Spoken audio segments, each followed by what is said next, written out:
What's going on, everyone? Welcome to the Keepin It Real Podcast, episode 12, the Dirty Dozen episode. Oh my God, I didn't know we were calling it My, that. my name is Colin Doyle, and with me always is my tiny sidekick, Ryan Espey. Yeah, shrinking away, getting old. What's up, Ryan? What is up? Oh man, I don't know. Where do you want to start, Colin? You want to start with the real estate roundup? The Real Estate Roundup. Let's All right, call it. let's go. The Dirty Dozen Real Estate Roundup. I got some interesting things on the go. Big shout out to I'll give her a plug. Ashley Reed has come up with a couple buyers for my listings that I've had recently, perfect. and we're working together on a couple of those things. So that's nice. We all work together. For those that don't know, if you have a listing out there, you can actually hire any realtor to show you that listing. So sometimes people think they just call the person on the sign. That is not the case. Um, had one that just went in multiples. So that listing I've got over on Fifth Street, southeast.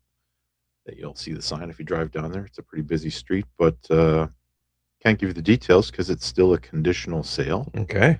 But it's an interesting one that I will talk more about next week once it's all signed off, because there are some stories that come with that one, but nothing bad, but interesting nonetheless, because I found myself in a situation that is pretty rare. But you'll have to wait for next week to talk about that.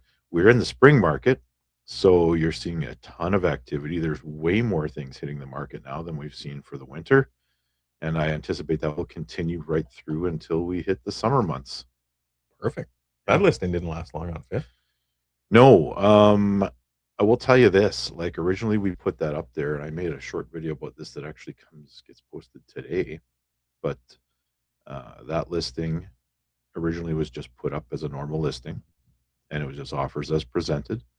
But there was so much activity that I called up the seller and I said, "Look, we gotta put a directive on this thing." So the directive being that we would accept offers at 5 p.m. on Sunday. That way, not only do they everyone have an opportunity to see it, but it ends up being competitive. Sometimes people don't like to do that, but we did receive 4 offers. One was accepted, and some others opted to not compete and kind of roll the dice a little bit. But I will say this: when people think bidding war, they generally think about Winnipeg, where it's not uncommon to see a listing go up and 30 offers come in and the thing sells for $100,000 over ask, right? That generally doesn't happen out here. No. So we're talking about smaller margins of separation as far as the offers are. So my advice to anyone that thinks that they want to wait and not compete, just put your best foot forward. Even if the offer you think is under the asking price or whatever, you still want to try to get a deal, put that offer in there because you might be successful. For sure. Well, and I had a listing in Winnipeg last fall that sold very quickly, and we got to go through 9 offers and sold for $40,000 over asking. And with every offer that came in, you just saw conditions fall away, right? And so all of a sudden, you end up with an accepted offer that's over $40,000 that needs no finance, no home inspection, and so you never know what you're gonna get when you have a multiple offer situation. And some of them, were just completely lowball, out to lunch, all the conditions, and others were just a very easy sell. Yeah, and I hate saying this, but it's true. Generally, the first thing to go in a competing offer situation is the home inspection. Now, there is always that option of a pre-inspection, so that when that offer date comes, you are able to write it without that. So Right. you know what you're getting yourself into before you ever do that. Now, when you're competing and you have 2 offers that are roughly the same price, one of them has a home inspection, one of them does not, well, it's a no-brainer that you're going to go with the other one. Often people will use that home inspection as a bargaining tool to renegotiate that offer and the price.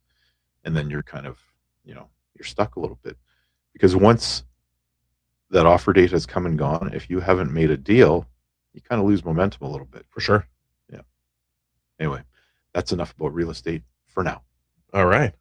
What else are we going to get into This week in Portage? this week in Portage? Yes, we need to talk about this week in Portage. What do we got going on, Colin? There's an event happening Wednesday, tomorrow. Yes, So this will tomorrow. get posted today. So if you're seeing this on the posting date, tomorrow is the day.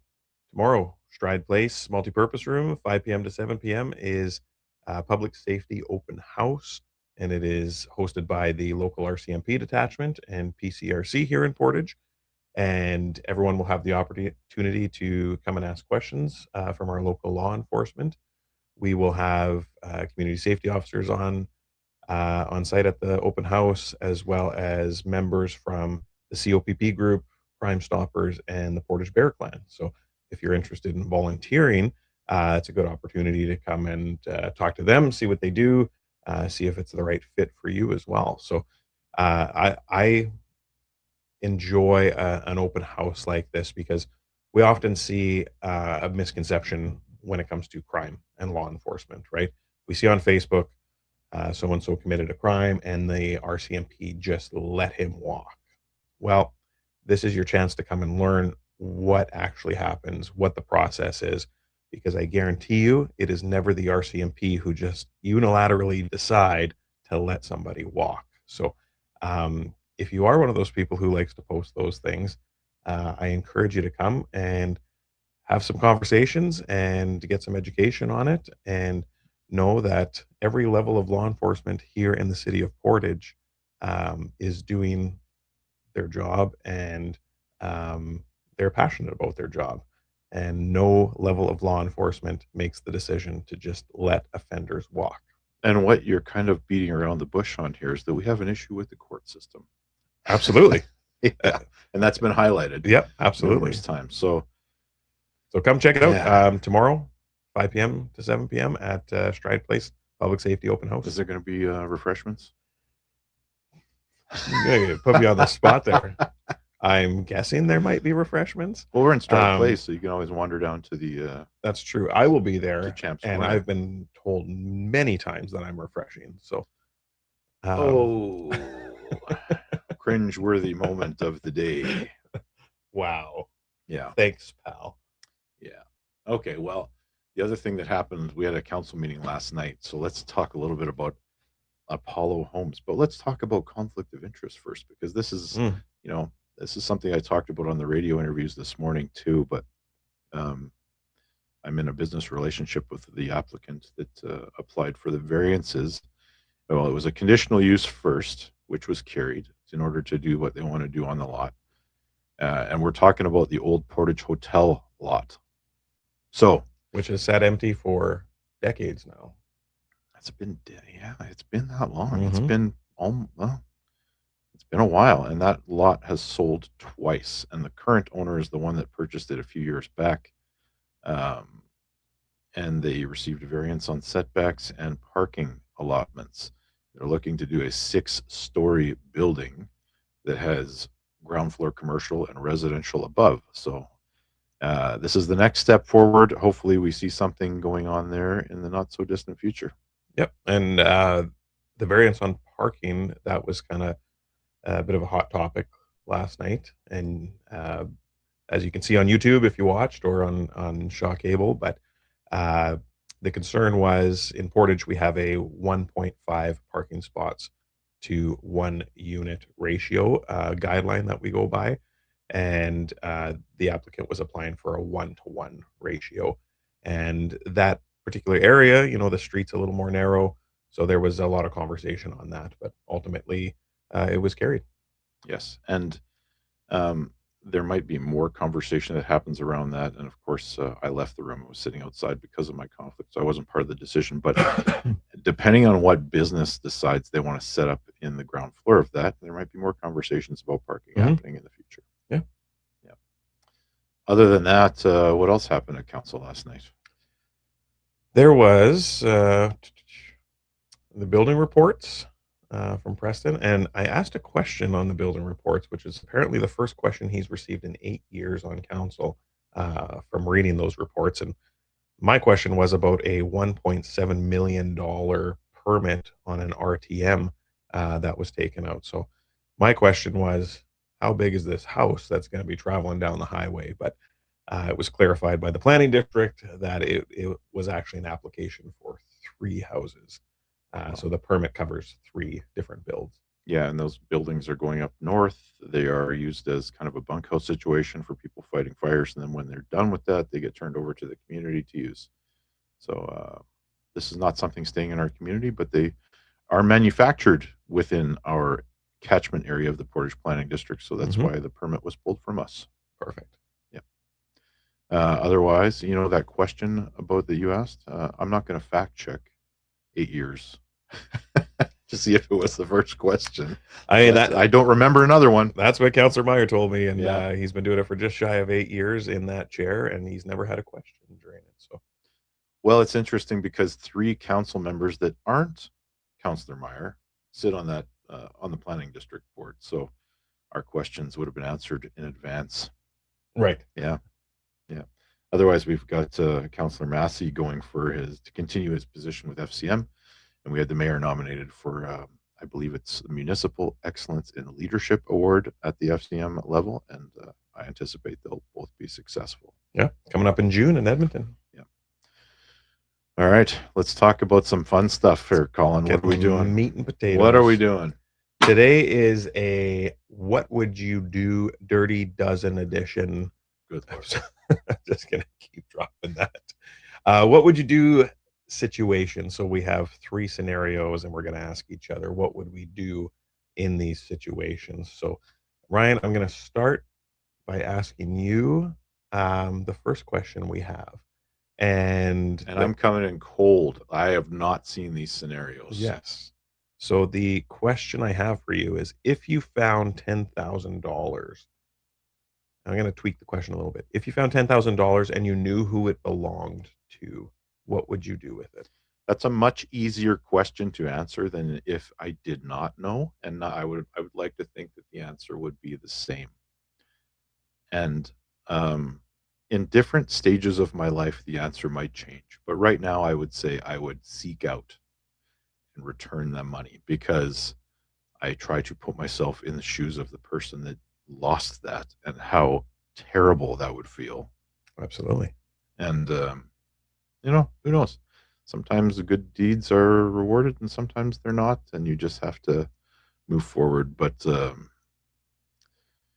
yeah, I can see how that would be difficult. It depends on your situation in your life too. But for me personally, yeah, I think I would do that. Now, you have an answer to that question from real experience, from what I understand. I do. And so my experience is I knew who the owner was, but it was not money that they had lost. So let me paint a picture for you.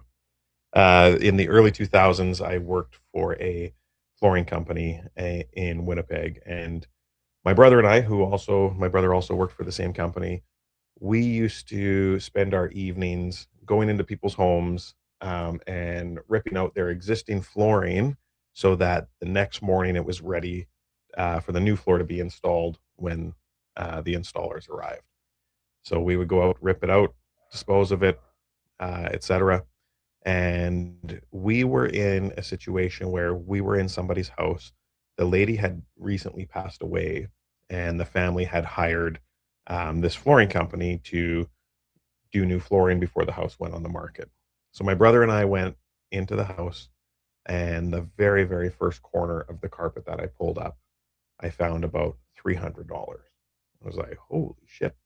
Okay, what do we do with this? It was under the carpet? It was under the carpet. It's interesting. And so it was $300, which, I mean, when we're talking 20 years ago, $300 now is still significant to me. But so I just put it on the kitchen counter and we carried on.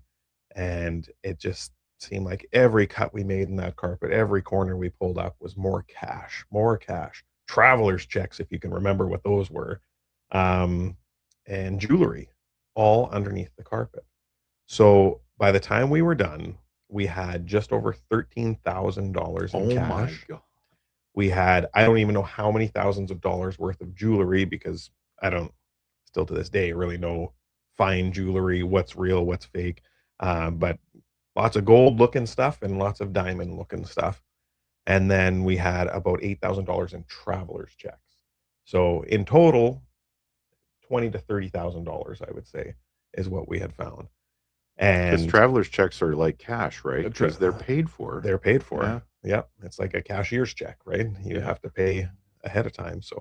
Um, so we had all of this money, and we weren't sure how to navigate it. So we were able to get in touch with the son of the owner who had passed away, and um, I'm not gonna lie, my brother and I, we deliberated what to do with this, and ultimately we thought, let's just do the right thing, and kind of figure we might be rewarded for our honesty, right?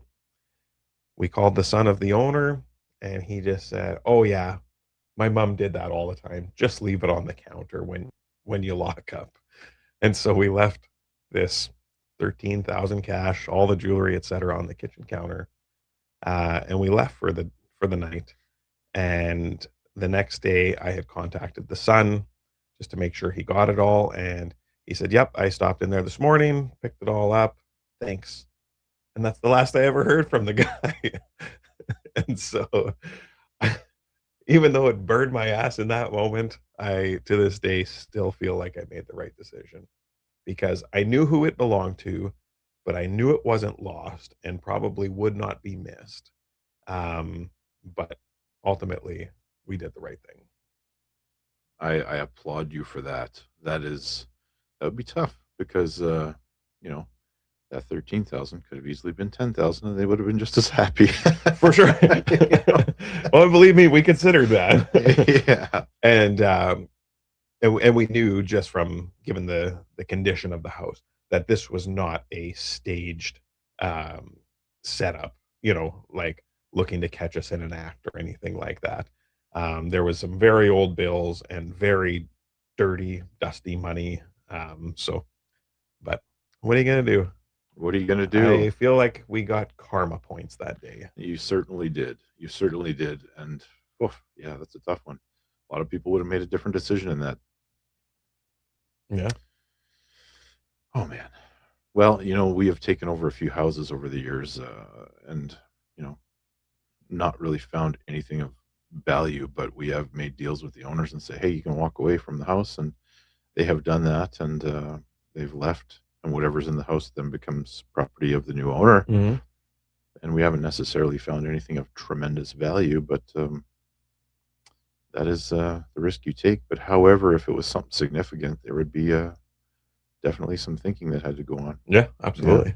yeah. What's the next one you got? Next one, I'm going to ask you again first. Oh boy. This one is going to generate some conversation. So, um, the question is, your friend cheats and you know about it. Oh God. Do you tell their partner? Oh man. Oh, this is really bad. Um, See, I don't know that I've ever been in this particular situation. I know that I was accused of knowing uh, on a couple of occasions. I certainly was. I was in a scenario where the guy that I knew got caught before I ever knew about it. And I found out basically after the spouse had found out. I don't know. I don't know what I would do. Yeah. It would have to be a scenario by scenario. Like, I think that my first step would probably be to encourage that person to come clean. Right. Yeah. So there is, well, when you get to our age, um, you find that you are friends with couples, right? You become friends with both of them. Right. Yeah. And so you find yourself in a situation where it's an even more difficult decision, right? Um, I think you're right on the case by case basis thing. Mhm. There are some friends of mine where, uh, I'll be honest, I would just do the same thing, encourage them, like, you better come clean, man, or you better Yeah. come clean with your husband, or whatever the case is. And then there are other situations where I would straight up be, I'm telling. Good Lord. Yeah. Well, there was a scenario I remember years ago hearing about from an acquaintance of mine where they found out that one of their parents had stepped out on their relationship, but 25 years had passed. Ooh. And then the person found out and told the other person in the relationship, and it ended the marriage. Wow. 25 years later. And that's a tough one because so much time has passed and these people are in the twilight years and now they're getting divorced. It's I don't know what the right move is there. Yeah. I know if that was me in that situation, I'd want to know about it. I'd want my friends to tell me about it. But yeah, it's a tricky one, and I think it literally is on a case by case basis. Yeah, it'd have to be. There's so many factors that you can consider. Because there's a lot of friendships that I have that are not necessarily close friendships, or old friendships that have kind of just been lifelong, but you lose touch with people and stuff like that. And I would take the position on a lot of those friendships where I'd just be like, I'm not getting involved. You know, Yeah, this is not my drama, right? Yeah, it's hard. But and then there'd be the cases where you would encourage the person to share it with their spouse, and then there'd be the situations where I'd be like, your secret is not safe with me. Yeah, exactly. Exactly. Sure. So, I mean, bit of a tricky one. It is a tricky one. I don't know if I can give you. Yeah, it'd have to be case by case. What would you do? Tell us in the comments. Yeah, do tell us in the comments. Yeah. Okay. What's the next one? Next one. Are you gonna answer one of these first for once? Sure. Okay. So I can prepare my answer. You see the question? Oh, the bottom one. Oh, we're talking about you can restart life at 18 with today's knowledge. You can restart life today at 18 with today's knowledge. Yes. What do you do? Yeah. So if you could restart your life at the age of 18 with the knowledge that you carry today, I already know what the answer to that is for me. Would you? And so the question is, would you? So I've thought long and hard about this, and I definitely have some advice I would give to 18-year-old me, and a lot of it is financial advice. Oh yeah, go buy certain stocks, like buy Bitcoin. Like, I mean, that's go buy some Bitcoin. Like the Biff Tannen Sports Almanac from Back to the Future too. Yeah. No, more financial advice in the sense that start saving now at 18. All the things that my father told me was true. Right, exactly. Credit is important. Yeah. Don't wreck it in your early adulthood. I would definitely have a lot of advice, but that's not the question. It's, would you go back to restarting your life at 18? And I would say no. I think that there was a number of things that have happened to me in my life that has brought me to this point today.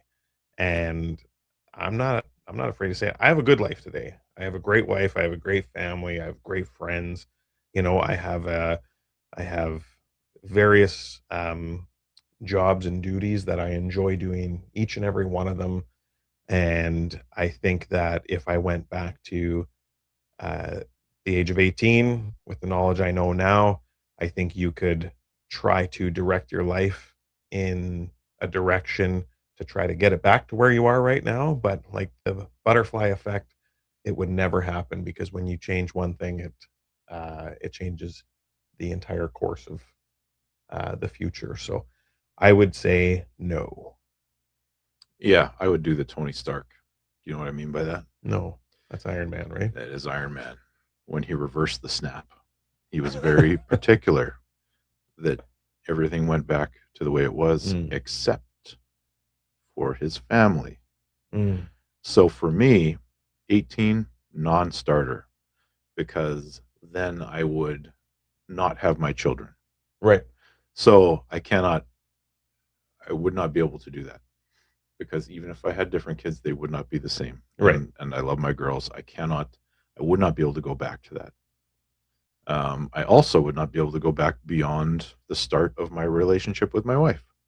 So, because anything can change along the way, and you would not end up in that scenario, Absolutely. but Regardless of how you try to steer it. regardless of how you try to steer it.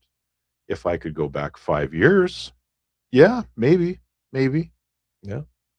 but certainly not when I was 18. Right. That's interesting because my wife and I often talk about this because today is our 7-year anniversary um, of when we started dating. So Yes, the dating the anniversary. date anniversary, and for me, this is Happy anniversary. thank you. For me, this is important because it is the longest relationship I've ever been in, longest romantic relationship I've ever been in. Mhm.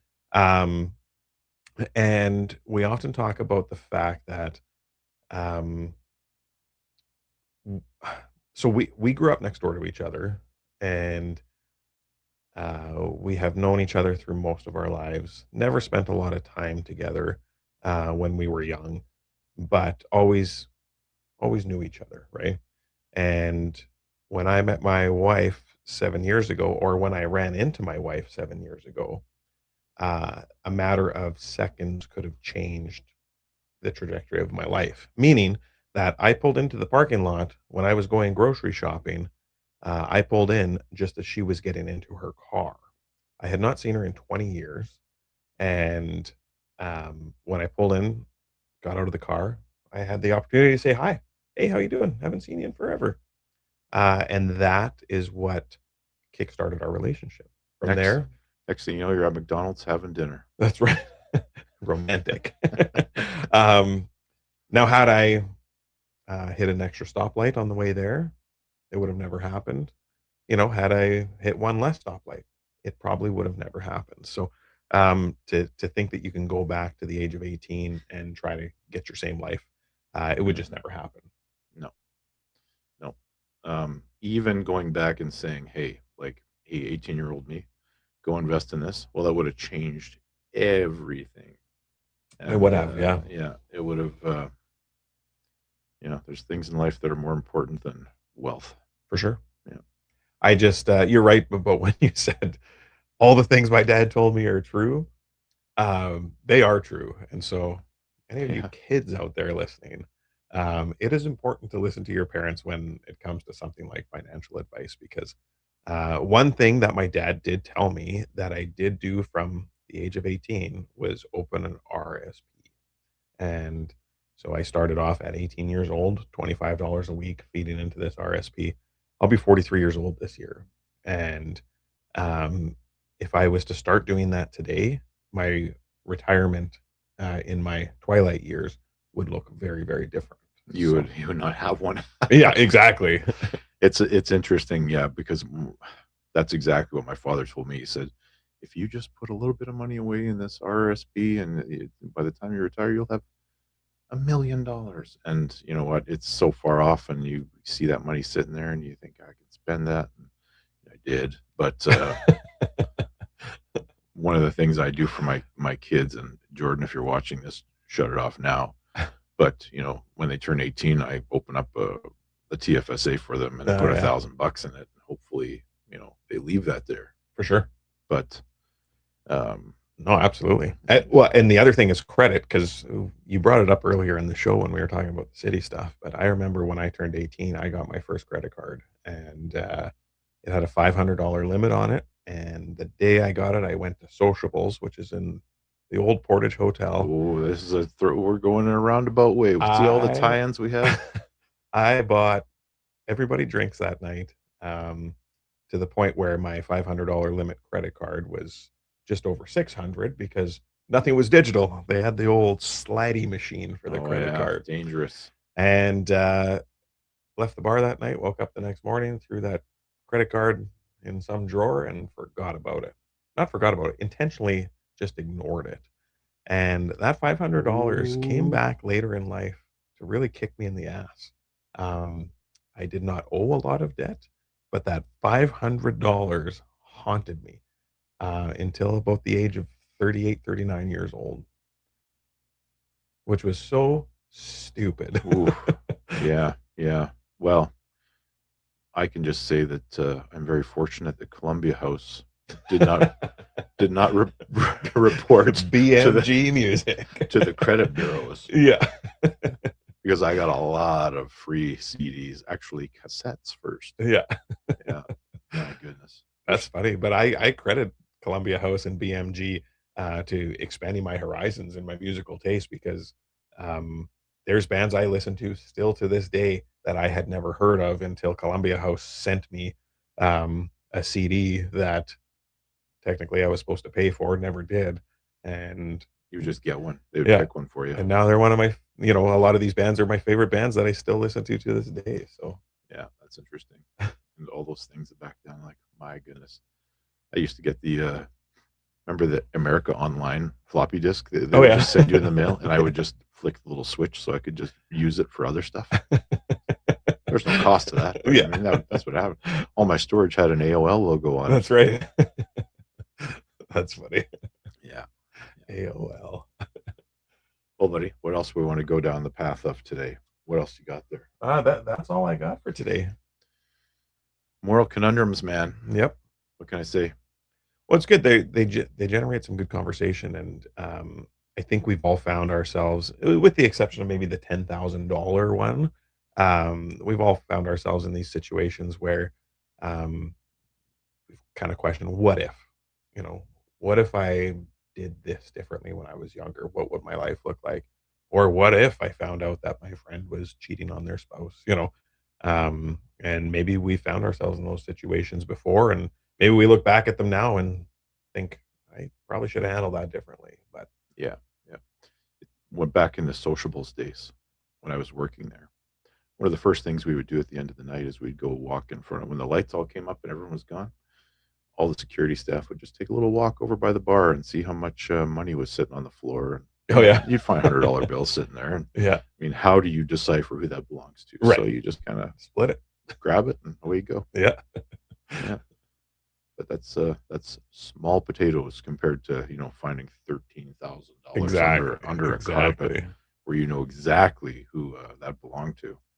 And to my brother Adam, if you're watching this, we made the right move that day, even if you might not think it today. That's right. Imagine if you would have put that 13 grand in an RSP. Ooh, never even thought of that. Yeah. Is what it is. All right, buddy, let's put a bow on it. Okay. Well, thanks for tuning in to the Dirty Dozen episode 12. Stay tuned next week. I don't know what we're talking about. Lucky next 13. Week. Lucky 13. You'll have to tune in and see what we're going to discuss. It'll be some other nonsense. Don't worry. That's right. A bunch of BS. All right. Until then, keep it real.